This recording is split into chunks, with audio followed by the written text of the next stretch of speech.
no solo es Premio Nacional de Ciencias y presidenta de la Academia Chilena de Ciencias, sino también es, cáchense esta, Premio L'Oréal UNESCO por la mujer del continente. O sea, todas las que estamos acá, the real mujer del continente. Así que un gran aplauso para María Teresa, que nos va a contar su charla Blancas, enanas, degeneradas y frías. Hola, buenas noches a todos. ¡Uy, qué fantástico! Apagaron la luz, maravilloso. Ahora veo. Sí, ese nombre de enanas, degeneradas, frías, fue muy divertido porque alguna vez, eso es lo que trabajé por muchos años yo, y alguna vez di una charla en México y ese era el nombre. Y hay una sala como para 70 personas que son los astrónomos ahí y llamaban por teléfono porque había gente que quería ver mi charla y al final se llenó un auditorio como de 1000 personas. Cuando empecé a mostrar ecuaciones se fueron todos, quedaron los astrónomos nomás, así que alguien sugirió ese nombre, pero sí es un tema que les voy a contar porque es importante y porque me llamó a mí la atención de trabajar tanto tiempo en aquello. Y para partir hay que partir con la historia de las enanas degeneradas frías, que como todo en el universo comienza hace 13.760 millones de años, con un evento que conocemos como el Big Bang. El universo al principio era muy caliente y denso. Poco a poco el espacio creció, se fue enfriando, se alcanzó a formar hidrógeno y helio, y ese material, esas nubecitas de hidrógeno y helio, fueron las partes más densas, fueron colapsando simplemente por la gravedad, se desplomaron sobre sí mismas y formaron cúmulos de galaxias. Eran cúmulos de cientos de galaxias o decenas de miles de galaxias, los cúmulos de galaxias, y aquí hay un cúmulo de galaxias en que en esta fotografía hay como 2 o 3 estrellas, todas las demás son galaxias. Entonces las galaxias se forman así también en familias, en grupos. Esa es una estrella, las que tienen esa cruz de difracción. Esa también. Las demás son todas galaxias de distinto tipo. Nosotros, nuestra galaxia, nosotros estamos en un rinconcito del cúmulo de Virgo, que es un cúmulo muy rico en galaxias y que es uno de los importantes que podemos ver. Ahora, nuestra galaxia, la Vía Láctea, tiene 100.000 millones de estrellas. El 95% de ellas es como el Sol o más pequeñita. En el universo hay más de 100.000 millones de galaxias, así que imagínense tantas estrellas que hay como el Sol o más pequeñitas. Todas ellas van a terminar como enanas degeneradas frías.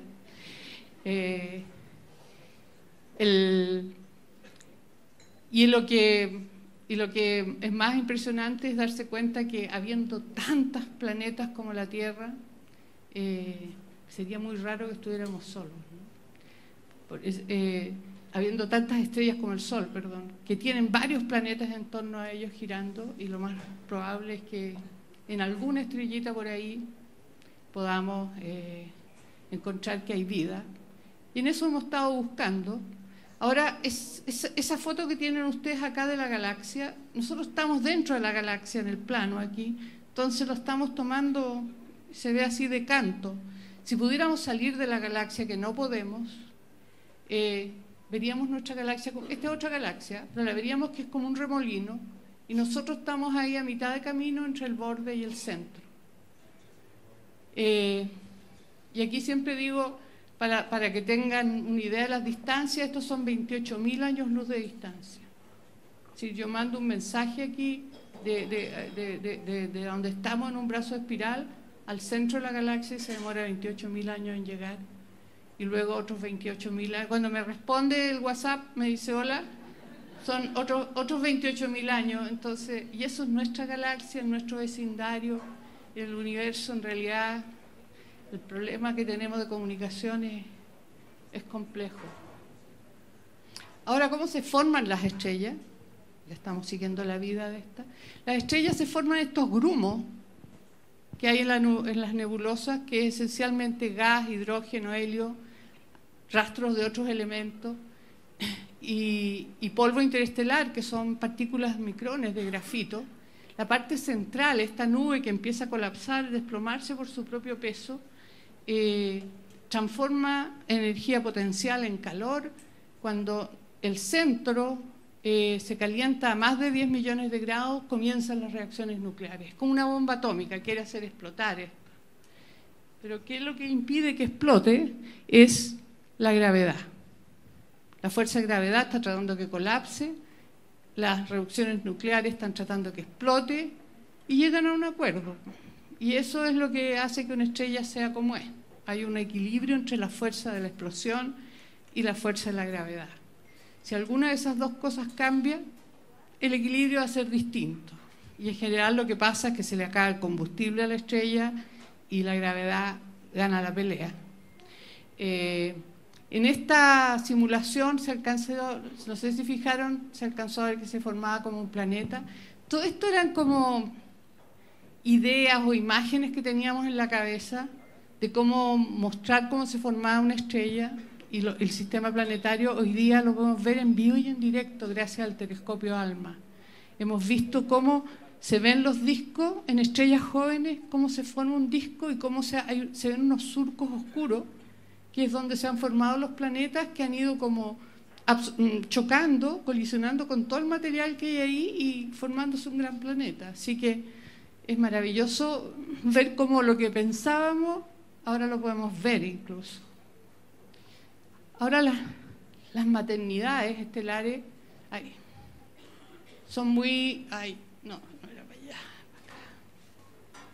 Las maternidades estelares son muy hermosas y los lugares donde se están formando las estrellas son esos lugares más oscuros como los que se ven ahí. Ahora usted lo ven chiquitito, eso es como 20 veces el sistema solar, el ancho de eso. Pero se forman ahí en total privacidad, rodeados de un capullo de polvo. Cuando la estrella empieza a brillar ya con mucha fuerza, ese capullo se destruye, se abre ese capullo y vemos a la estrella brillar. Realmente es una área de la astronomía que hemos aprendido recientemente porque se han desarrollado detectores infrarrojos que son capaces de atravesar el polvo y ver lo que está pasando ahí. Y con ALMA también podemos ver perfectamente lo que está ocurriendo dentro de ese lugar. Ahora, nuestro Sol, que es una enana degenerada fría en el futuro. Así que para allá vamos. Y aquí tenemos nuestro Sol. Esto es un video de una semana tomado en el ultravioleta con el satélite SOHO, y ustedes ven que el Sol está vivo, tiene llamaradas, unas áreas más brillantes, eyecciones. No tenemos muy claro cuál es la agenda del Sol, desgraciadamente. Sabemos poquito del Sol. Una de las cosas que sí sabemos es que el Sol tiene un campo magnético, que este es el polo, que va así como un imán, así con líneas así que lo rodean hasta el centro. Resulta que el Sol no gira como la Tierra, como un sólido, gira como es un gas. Entonces en el polo gira mucho más rápido que en el ecuador.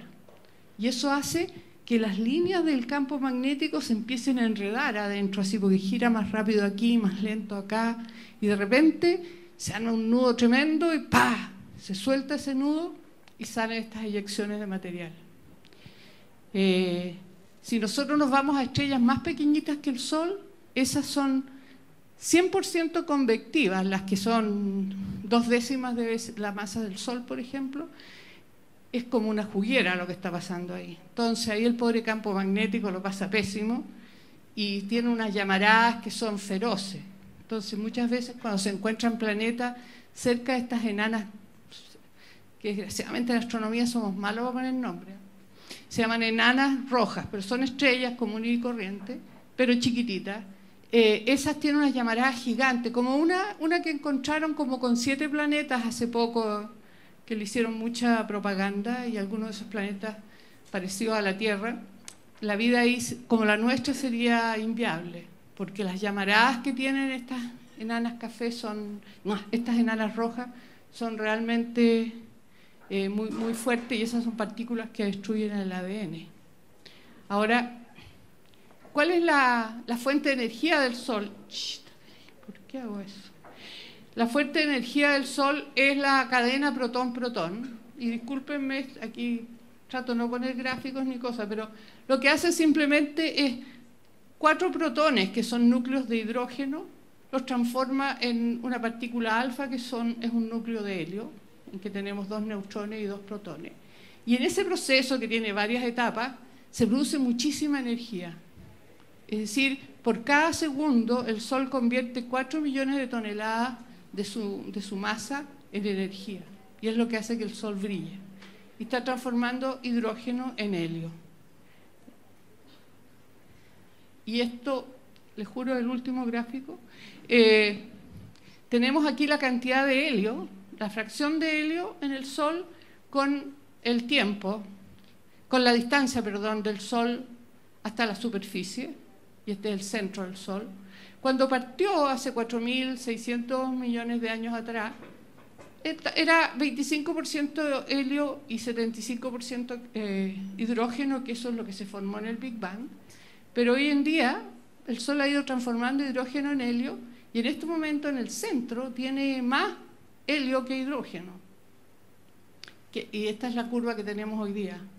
Y eso ha hecho que el Sol se ha ido calentando y ha ido creciendo en tamaño.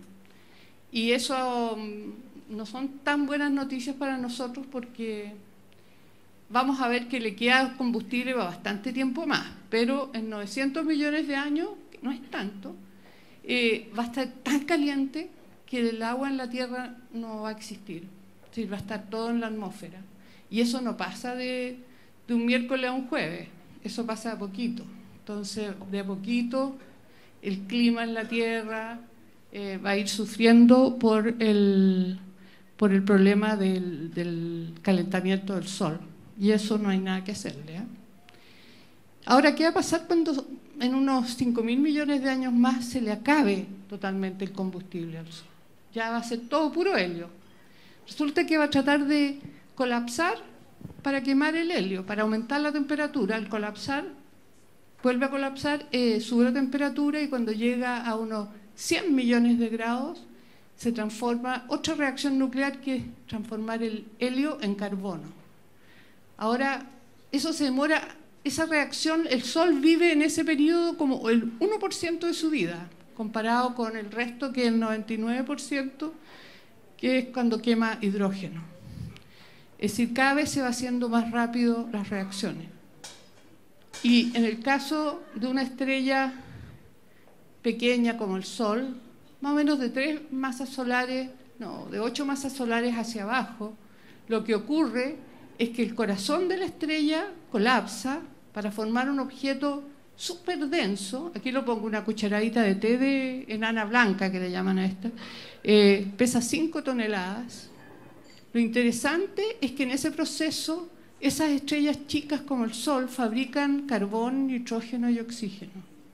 Y cuando en las etapas de su madurez empiezan a deshacerse de las capas externas que están contaminadas con ese material, y eso es la materia prima para que surja otra estrella que ahora sí va a tener esos elementos desde el comienzo, porque el Big Bang solo nos fabricó hidrógeno y helio, y esta reacción, esta estrella trabajó toda su vida para fabricar carbón, nitrógeno y oxígeno, que es parte importante de nuestro ADN, de eso estamos hechos. Entonces, estas estrellas pequeñitas, que son las más numerosas, son las que proveen ese material básico para la vida. Esta estrella, cuando se forma, es como un cristal de carbono. Alguien dice que es como un diamante gigante en el cielo, porque a muy alta presión. Y es como una roca muy caliente, brillante al principio, y después va poco a poco friándose y desapareciendo en el universo cada vez más oscura, menos luminosa. Estos objetos son hermosos, son muy lindos. Le llaman nebulosas planetarias, pero no tienen nada que ver con planetas. Son estrellas moribundas. Y vean las estructuras que tienen. Esta es el reloj de arena, ahí está la estrella. Y en este caso es como una eyección bipolar. Probablemente es una estrella doble y que eyecta en dos direcciones. Lo que queda adentro siempre es una enana blanca. Ahora las más grandotas, como el de 8 veces más grande que el Sol, esas sí pueden seguir aumentando. Porque todos se frenan en el carbón. Las estrellas, las enanas blancas, cuando se forma la enana blanca, no sigue colapsando ad infinitum porque resulta que la presión de los electrones degenerados impide que siga colapsando. Como no tiene suficiente masa, no hay tanta fuerza, la gravedad no se la puede ganar y los electrones, hay una cosa que se llama el principio de exclusión de Pauli, que hace que los electrones no les gusta compartir la misma órbita con otro electrón y eso hace que haga como fuerza para que no los aprieten más y es lo que detiene el colapso. Y eso es lo que se llama materia degenerada, por eso que el nombre tan peculiar. Para poder quemar el carbono y transformarlo en otra cosa, necesitaríamos subir la temperatura a 600 millones de grados. Y no se la puede. Una estrella como el Sol no se la puede. Pero una estrella que ya tiene más de 8 veces la masa del Sol sí se la puede. Y pueden ir formando cada vez elementos más complejos hasta el fierro. El fierro tiene una estructura tal que cuando uno trata de transformarlo en algo más complejo, en vez de entregar energía, absorbe energía. Y ahí el equilibrio desaparece. Y la bomba atómica que tenemos adentro ahí entra a jugar. Cuando una estrella como esta desarrolla un corazón de hierro-níquel, firma su sentencia de muerte, y una estrella que ha vivido millones de años, explota como supernova. Esta es una explosión muy, muy violenta y la gracia de esto sí es que en esta explosión, que es muy energética, se forman todos los otros elementos más complejos que el hierro. Y digo el cobre, el oro, la plata, hasta el uranio radiactivo, todo eso se forma en la explosión de supernova. Las estrellas más comunes, como decía, el 95% de las estrellas son chiquititas y no hacen esto. Es el otro 5% el que hace esto. Y es por eso que estos elementos son menos abundantes que el carbón, nitrógeno y oxígeno. Ahora, las estrellas se demoran, como le decía yo, viven en su etapa de quemar hidrógeno, que es la mayor parte de su vida. Una estrella de 25 masas solares alcanza a vivir 3 millones de años nomás. Y eso es casi toda la vida, porque todas las otras etapas son demasiado rápidas. De 15 masas solares vive, qué sé yo, un poquito más. Pero acá tenemos al Sol, una masa solar, esto está en masas solares. El Sol vive, 10.000 millones de años. Y unas más pequeñitas pueden vivir muchísimo más. Y aquí no tengo, porque las estrellas pueden tener hasta 1/10 de masa solar y esas viven miles de veces la edad del universo. O sea, esas no las van a ser las últimas que van a iluminar el universo cuando ya esté todo lo demás consumido y desaparecido. Ahora, si uno quiere conocer las que nos heredaron sus elementos, que los fabricaron para que nosotros estemos conversando aquí, resulta que son estas. Son las enanas, las pequeñitas, que fabricaron carbón, nitrógeno y oxígeno, pero que son un poquito más masivas, de 3 veces la masa del Sol, viven un poco menos, murieron, entregaron su herencia al medio interestelar, de ahí se formó una nueva generación y así. Y probablemente nosotros, que nos formamos junto con el Sol, recibimos su aporte y es por eso que tenemos todos los elementos que conocemos, los fabricaron esas estrellas. Unas pocas de estas grandotas probablemente fabricaron los otros elementos pesados que también tenemos en nuestro cuerpo. Y bueno, las estrellas fabrican todos los elementos que conocemos, incluyendo unas moléculas orgánicas gigantes que son típicas de las moléculas de la vida y que ALMA, el telescopio ALMA, que está en Chajnantor, son 66 antenas que están ahí a 5.000 metros de altura, solo ven moléculas. Ya han empezado a encontrar una serie de moléculas fabulosas, entre ellas moléculas de alcohol etílico, de azúcar, muy parecida al azúcar de mesa. Por supuesto que hay hielo. Bueno, alguien le puso de nombre Happy Hour a una de esas nebulosas. Y varios estudiantes quieren saber cómo ir, cuál es el camino más corto. Esta foto tan linda son unos cactus que hay como a 3.500 metros de altura en el camino entre la base del observatorio que está en el camino de San Pedro a Taconoamo hacia la cumbre que está a 5.000 metros de altura. Y bueno, aquí están las enanas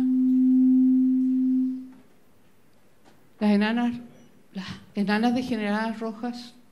Son nuestros parientes, nuestros ancestros que fabricaron, mírense usted la mano nomás, y fabricaron varios de los átomos, todo el ADN.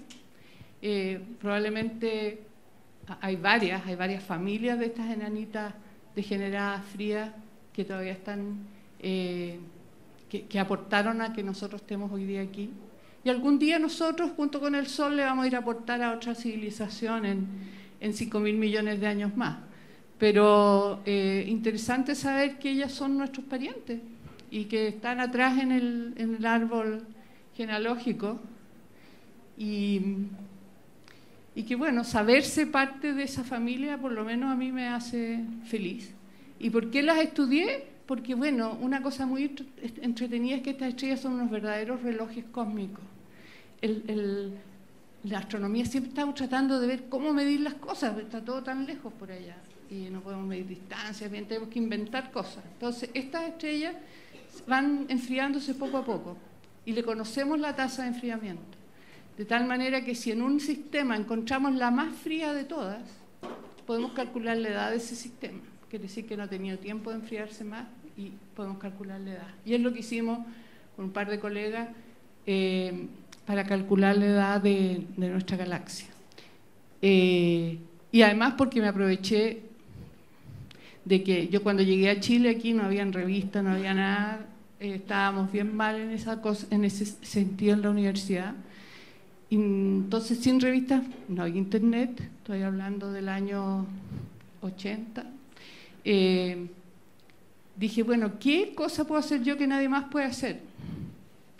¿Y qué podía hacer? Bueno, usar estos grandes telescopios que tenemos en Chile, para eso sí tenía acceso, y nadie le va a dar tiempo a nadie en otro país para que observe estrellas pequeñitas de esas que nadie ha visto. Y yo lo hice, ¿no? Y con harta paciencia me puse a buscar estas estrellas mirando placas fotográficas tomadas en esa época, comparándola con unas tomadas 20 años atrás, y estos objetos son muy débiles, pero además se mueven con respecto a las del fondo. Todo se mueve, pero las que están más cerquitas se mueven más rápido con respecto al fondo. Es como cuando uno va a una carretera y ve que los árboles pasan rápido, las montañas apenas se mueven, es el mismo efecto. Para eso hay que tener mucha paciencia, pero como me gusta abordar, tengo harta paciencia y encontré estas enanas degeneradas frías, bastantes de ellas, y las estudiamos y encontramos varias que eran de las más frías que habían. Así que fue un trabajo de por lo menos 20 años y del cual me siento muy orgullosa. Y ahora entonces quiero presentarle a mis enanas degeneradas frías como nuestros ancestros de todos los que estamos aquí. Gracias.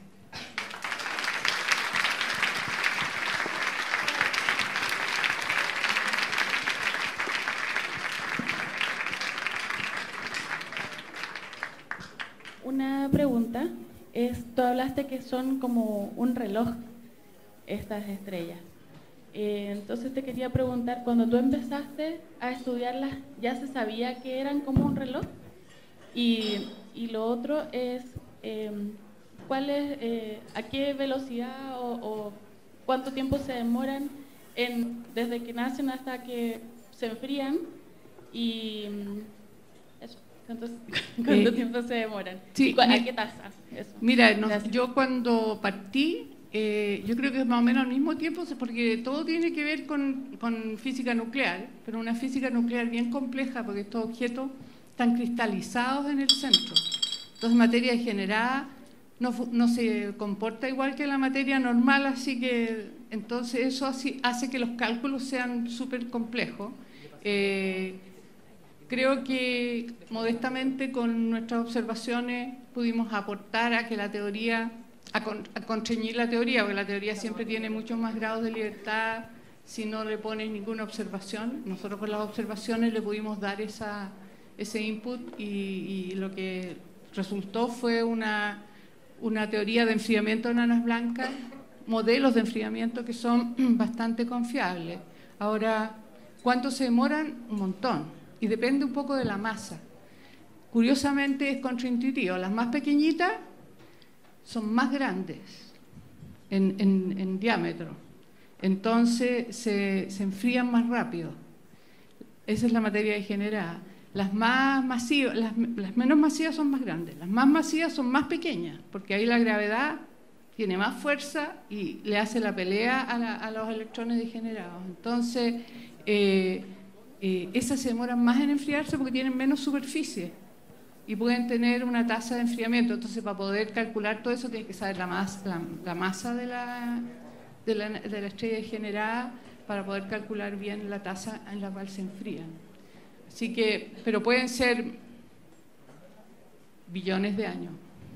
Ahora, lo que pasa es que es muy difícil verla. O sea, realmente tuve que tener la gracia, la oportunidad que yo vi que había ahí usando los grandes telescopios de Chile para hacer algo que yo sabía que nadie más iba a poder hacer porque no le iban a dar el tiempo.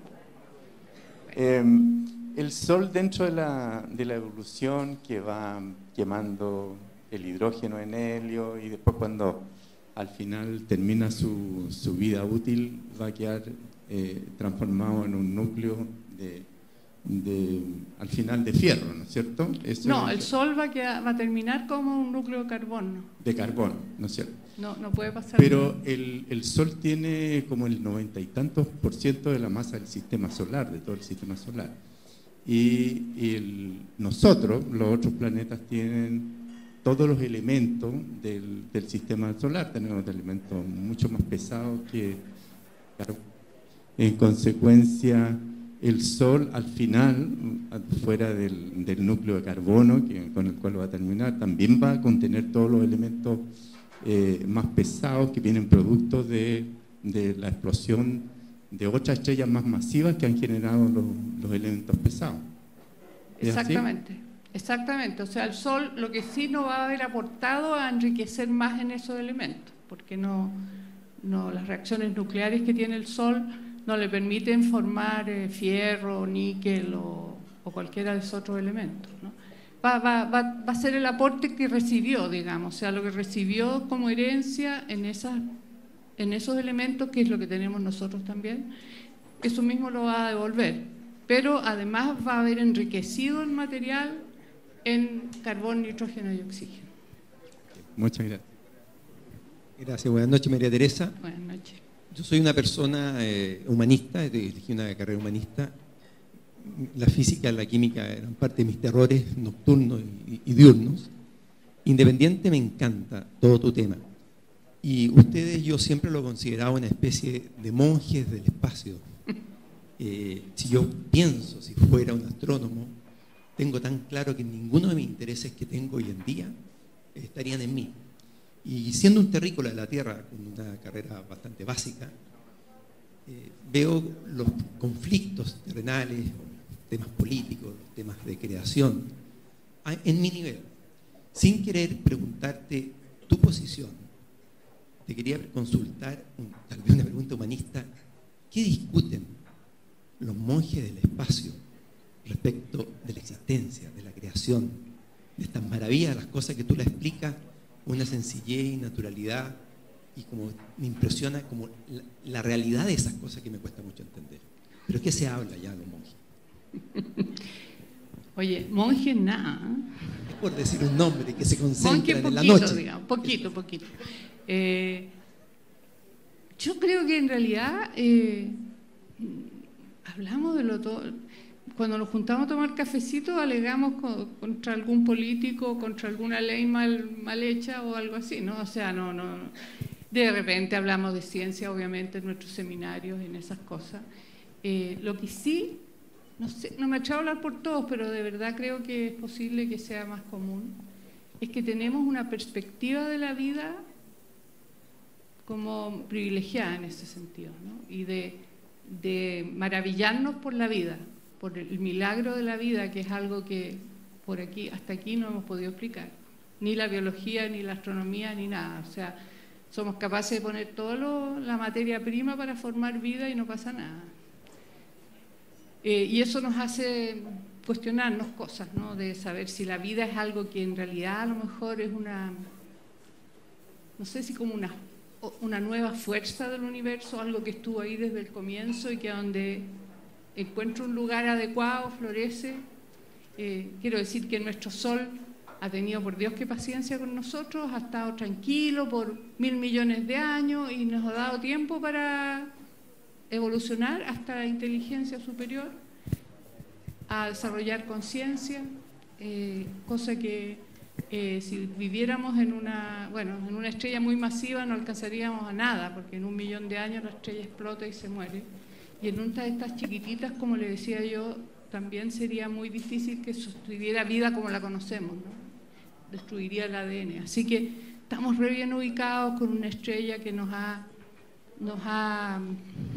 abrigado, nos ha alimentado por 1.000 millones de años.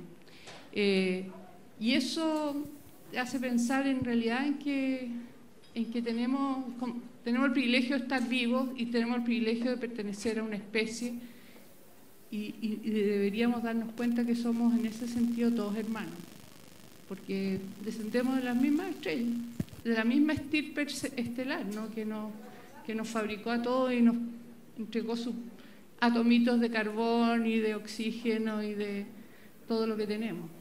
Pienso yo que de repente si encontramos que hay vida, y sobre todo vida inteligente con conciencia en otro planeta por ahí, de repente nos vamos a dar cuenta que somos mucho más iguales que distintos y tal vez en muchos años más nos pongamos de acuerdo para remar todos para el mismo lado, porque la verdad es que es la única alternativa que tiene la humanidad para sobrevivir. Yo la verdad que soy optimista, creo que la humanidad es fantástica y creo que la humanidad se ha ido abriendo espacio en el universo por nuestra inteligencia, nuestra creatividad, nuestra imaginación, ese espíritu de exploradores que tenemos. Y algún día lo haremos en cuerpo y alma, no sé. Por ahora ha sido gracias a nuestra inteligencia y a nuestro ingenio, que hemos sido capaces de... Vemos hasta por ahí nomás, pero inventamos unos telescopios espectaculares, unos satélites, ¿no? Que ven en el infrarrojo, en el ultravioleta, en los rayos X. Todo eso lo hemos ido haciendo poquito a poco, toda la humanidad junta. Así que en ese sentido creo yo que sí tenemos una mirada hacia la vida que a lo mejor es un poquito distinta, pero cuando se trata de conversar hablamos las mismas cosas y pelamos a los otros y todo eso. María Teresa. Sí, no veo nada. Ya, ahí te vi. Sí. Tengo 2 preguntas. La primera es que una de las teorías que hablan sobre la posibilidad de vida en otros planetas postula que la autodestrucción sería una barrera para encontrar vida en otros planetas. No sé si es que... ¿qué opinan los monjes? ¿Cómo era el término? Monjes. ¿Autodestrucción en qué sentido?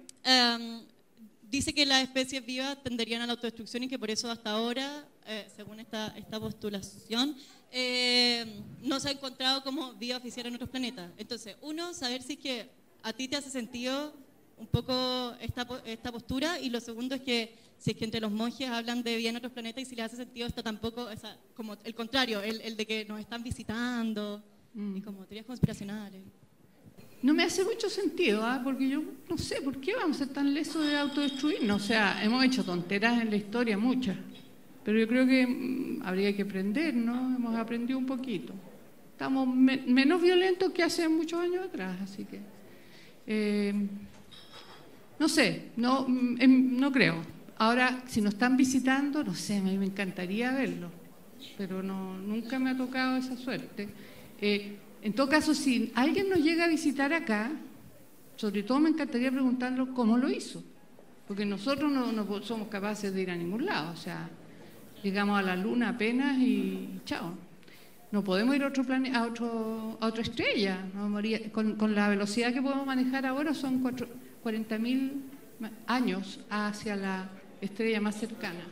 Entonces, si alguien llega aquí a visitarnos, maneja otra tecnología y me encantaría conocerla. Pero entonces, por lo que entiendo, ¿tú crees que hasta ahora no ha pasado? Soy mujer de poquita fe, así que no me consta. Pero tampoco digo que no ha pasado, porque no sé, precisamente podrían haber seres suficientemente inteligentes que vienen de otro planeta y nos ven y dicen, no, con esto mejor no me meto. Y se va para otro lado, no sé. Ok, la segunda pregunta, y que no tiene nada que ver con la primera, es de que en tu libro hablas de la supernova que estaría como próxima a explotar. Sí, sí. Y que ahí especificas que en realidad podría ser como entre ahora y 100 años. 10.000 años podría. Ok, perfecto, pero ahora en medios más tradicionales, alias el Mercurio, dicen que estaría para el 2022. Entonces quería saber si era como un poco sensacionalismo periodístico o si eso realmente se puede medir o no. Mira, yo he estado trabajando en esa estrella y nos ha hecho varios amagos de explotar y no ha pasado nada hasta aquí. Así que si pasa en el 2022, fantástico, pero no sé cómo lo han predicho. El Mercurio, sobre todo, no. No sé. Calcular la masa de la enana blanca, que a mayor tamaño, menos masa. ¿Se entiende? Porque a menor masa, mayor tamaño. Claro. Ahora, para saber efectivamente cuál es más grande, lo hacen por el efectos gravitacionales, así miden la masa de la estrella. Mira, si llega a tener líneas espectrales, uno puede hacer absorción de hidrógeno, cosas así, uno podría hacer un estudio de la gravedad en esa estrella y con eso calcularle la masa. Hay otros métodos que es lo que nosotros usábamos, que en realidad le observábamos la temperatura y el brillo, y uno también puede tomar el paralaje trigonométrico incluso, porque te estoy hablando de puras estrellas bien cercanas, si no, no las veríamos. Son estrellas muy, muy, muy cerca. Entonces, como cuando tú pones el dedo frente al ojo y lo miras con un ojo, lo miras con el otro, vas a ver el dedo proyectado en un distinto lugar contra el fondo. Es lo mismo, cuando la Tierra está en un extremo de la órbita en torno al Sol, mira esa estrella, le saca una foto. Después, cuando medio año después está al otro lado, le vuelve a sacar una foto. Y ves cuánto se ha movido con respecto al fondo y con eso lo puedes calcular. En el caso del dedo tiene que ver la distancia de los ojos. Y puedes calcular la distancia que se encuentra. Entonces, con eso hemos ido calibrando el tamaño de las enanas blancas o de las enanas blancas frías o degeneradas frías.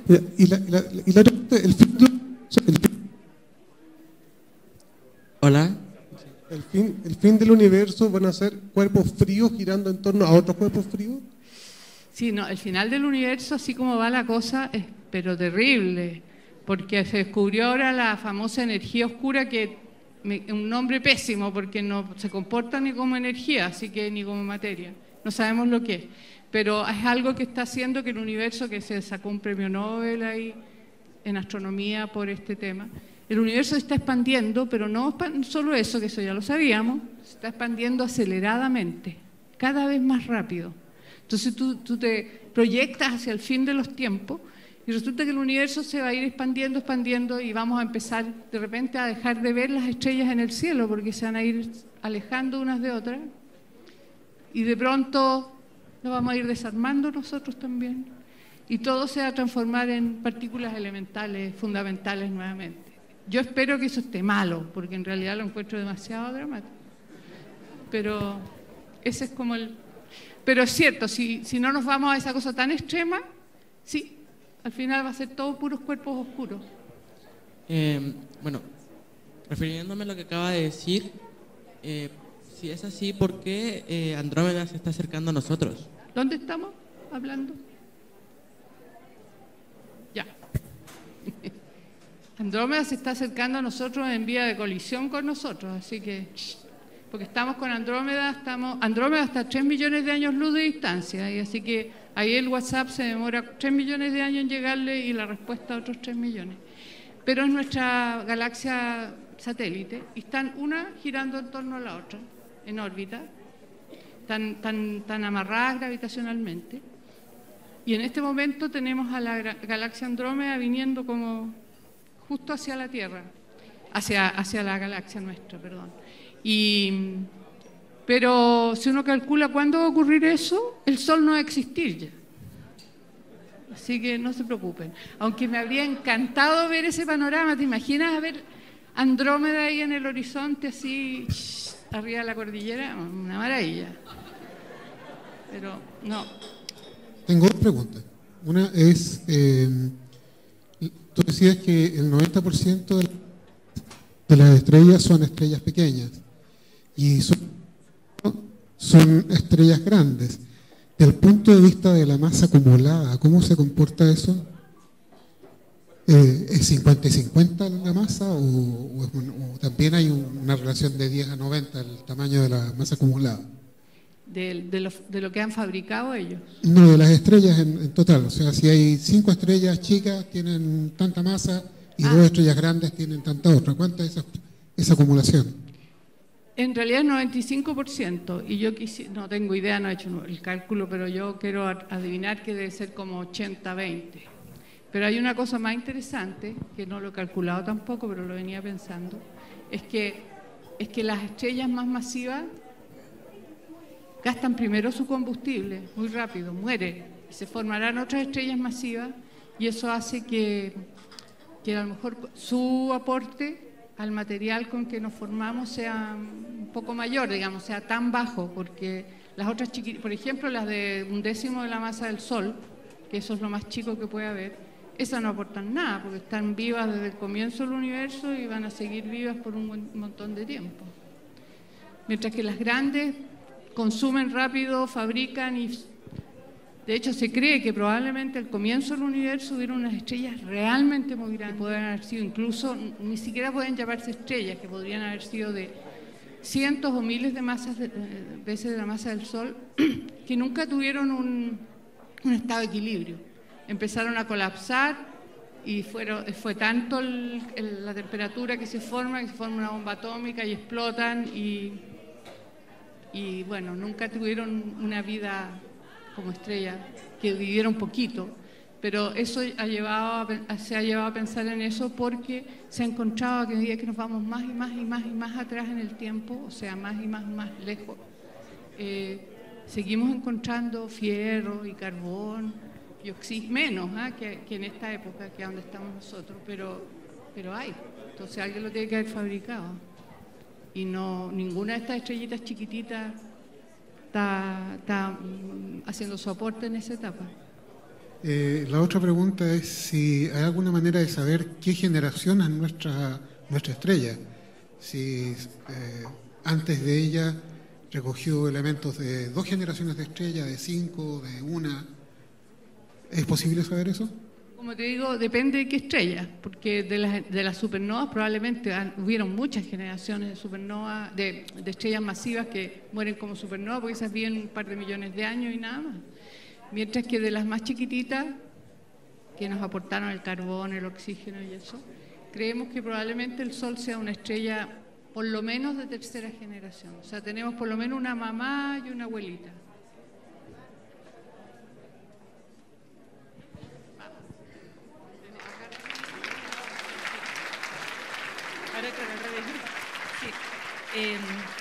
Sí, un aplauso grande.